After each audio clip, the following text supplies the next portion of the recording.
ជំរាបជូនព័ត៌មានជាបន្តគឺនៅក្នុងព្រឹកថ្ងៃទី28កញ្ញាឆ្នាំ2016នេះចានៅអគ្គស្នងការនគរបាលជាតិបានរៀបចំពិធីចុះអនុស្សាវរណៈរួមគ្នាដើម្បីធ្វើការផ្លាស់ប្ដូរបច្ចេកទេសក្នុងការងារពន្លត់ចាបង្ការនិងពន្លត់អគ្គិភ័យរវាងអគ្គស្នងការនគរបាលជាតិនិងក្រុមហ៊ុន Top 5 Safety កម្ពុជាក្រោមអធិបតីភាពអាដាមនាយឧត្តមសេនីយ៍សួងអង្គាអគ្គស្នងការរងនគរបាលជាតិលោកឧត្តមសេនីយ៍ត្រីនេតបន្ថាប្រធាននាយកដ្ឋាននគរបាលបង្ការពលរដ្ឋអគ្គិភ័យនិងសង្គ្រោះនិងលោកជើយ៉ុងណានអគ្គនាយកក្រុមហ៊ុន Top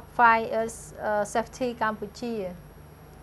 ជាមួយគ្នានេះនៅថ្ងៃដដែលក្រោយពីពិធីចុះអនុស្សាវរណៈសហការបង្ការនិងពលរដ្ឋអគ្គិភ័យរវាងអគ្គស្នងការដ្ឋាន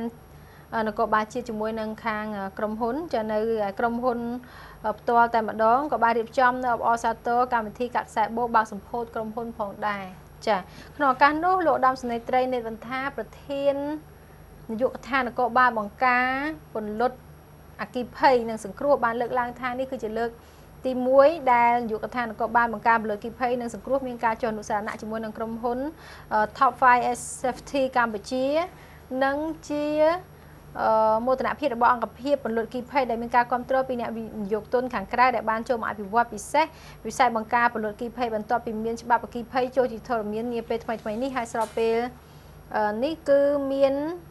កម្ពុជារបស់យើងកំពុងតែមានការអភិវឌ្ឍទៅនឹងសំណង់ខ្ពស់ដូច្នេះប្រទេសជាដៃគូមានប្រទេសចិនក្រុមហ៊ុនវិនិយោគចិនយ៉ាងច្រើនបានមើលឃើញមកទីផ្សារកម្ពុជាពាក់ព័ន្ធផ្នែកបង្ការនិងពន្លត់អគ្គិភ័យ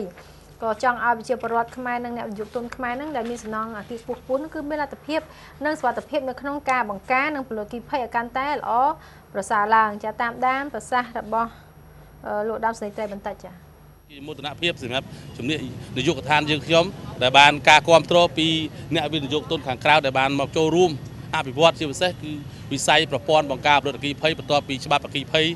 ចូលធរមានថ្មីនេះហើយការអភិវឌ្ឍខ្ពស់នៅក្នុងប្រទេសកម្ពុជាក៏មានការរីកចម្រើនយ៉ាងឆាប់រហ័សពាក់ព័ន្ធនឹងអគារសំណង់ខ្ពស់ដូច្នេះជាប្រទេសដៃគូដែលមានប្រទេសចិនហើយនិងក្រុមហ៊ុនវិនិយោគចិនយ៉ាងច្រើនបានសម្លឹងមកលើទីផ្សារកម្ពុជាពាក់ព័ន្ធទៅលើផ្នែកខាងប្រព័ន្ធបង្ការពលរដ្ឋអគ្គិភ័យក៏ចង់ឲ្យប្រជាពលរដ្ឋខ្មែរអ្នកវិនិយោគទុនខ្មែរឬមួយក៏អ្នកដែលប្រើប្រាស់អគារទាំងឡាយនៅក្នុងកម្ពុជានេះគឺមានលទ្ធភាពមានសុវត្ថិភាពផ្នែកខាងសំណង់នេះឲ្យមានការងារអគ្គិភ័យកាន់តែមានភាពល្អប្រសើរឡើងដោយចាហើយជាមួយគ្នាផងដែរលោកដាមសេនីយ៍ត្រីនេតវន្ថាក៏បានធ្វើការសំណូមពរដល់បងប្អូនប្រជាពលរដ្ឋព្រោះបំជុំបិណ្ឌណាអ្នកខ្លះក៏ទៅស្រុកកំណើតអ្នកខ្លះក៏ទៅកាន់ទីរមណីយដ្ឋានផ្សេងអ្នកខ្លះក៏ទៅក្រៅប្រទេសចាក់សោផ្ទះចោលឬហ្នឹងមានការប្រុងប្រយ័ត្នបន្តិចអញ្ចឹងខាងលោកដាមសេនីយ៍ត្រីនេតវន្ថាក៏មានសំណូមពរឲ្យបងប្អូនប្រជាពលរដ្ឋហ្នឹងសូមមេត្តាមានការប្រុងប្រយ័ត្នខ្ពស់នៅក្នុងការងារបង្ការអគ្គិភ័យកាត់ឡើងជាយថាហេតុតែសូមអញ្ជើញតាមដានទស្សនានិងការលើកឡើងរបស់លោកដាមសេនីយ៍ត្រីជាបន្ត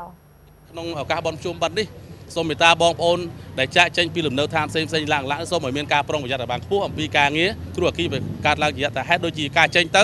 ពីផ្ទះត្រូវការបិទភ្លើងបារ៉ែតភ្លើងឲ្យបានត្រឹមត្រូវមើលចង្ក្រានហ្គាសប្រេងឥន្ធនៈផ្សេងលាក់ឲ្យមានសណ្ដាប់ធ្នាប់ល្អជៀសវាងដែលយើងចេញទៅលំនៅឋានផ្សេងហើយមានគ្រោះអគ្គិភ័យកើតឡើងក្នុងចន្លោះដែលយើងមិននៅផ្ទះហើយចំណុចមួយទៀតសូមឲ្យអំពាវនាវអាជ្ញាធរដែនដីគ្រប់ដំណាក់ថ្នាក់មេត្តាជួយសហការពេលដែលប្រជាពលរដ្ឋលោកចាក់ចេញពីលំនៅឋានទៅតំបន់កំសាន្តផ្សេងឬមួយក៏វត្តអារាមសូមឲ្យមានការសហការគ្នាជួយការពារល្បាតរួមមើលអំពីគ្រោះអគ្គិភ័យដែលអាចកើតឡើងក្នុងលំនៅឋានផ្ទះប្រជាពលរដ្ឋចាក់សោហើយយើងអាចមានជាការរាយការណ៍បន្ទាន់ដល់សមាជិកជំនាញដើម្បីយើងធ្វើការជួយពន្លត់គាត់ឲ្យទាន់ហេតុការណ៍ហើយទាំងទី4នោះគឺសូមឲ្យមានឧបករណ៍ពន្លត់អគ្គិភ័យដូចជាឧបករណ៍នៅទីនេះមានស្រាប់គឺសូមឲ្យមាននៅតាមលំនៅឋានគ្រប់គ្នាដើម្បីពេលមានអគ្គិភ័យកើតឡើងយើងអាចប្រតិបត្តិការពន្លត់បានដោយខ្លួនឯងហើយនឹងចំណុចទី5នោះគឺត្រូវស្គាល់រថយន្តលេខរថយន្តអគ្គិភ័យនៅជិតភូមិគ្រឹះឬមួយក៏ទីតាំងរបស់ខ្លួនបានត្រឹមត្រូវពេលដែលមានអគ្គិភ័យមិនអាចពន្លត់បានយើងអាចខលទៅអង្គភាពដើម្បីប្រើប្រាស់រថយន្តអគ្គិភ័យឲ្យទាន់ពេលវេលាចាអរគុណពីកម្មវិធីសូមពេលវេលាសម្រាប់បន្តិចសិននៅវគ្គក្រោយយើងខ្ញុំទាំងពីរនាក់នឹងជម្រាបជូនព័ត៌មានសំខាន់ជាបន្តទៀត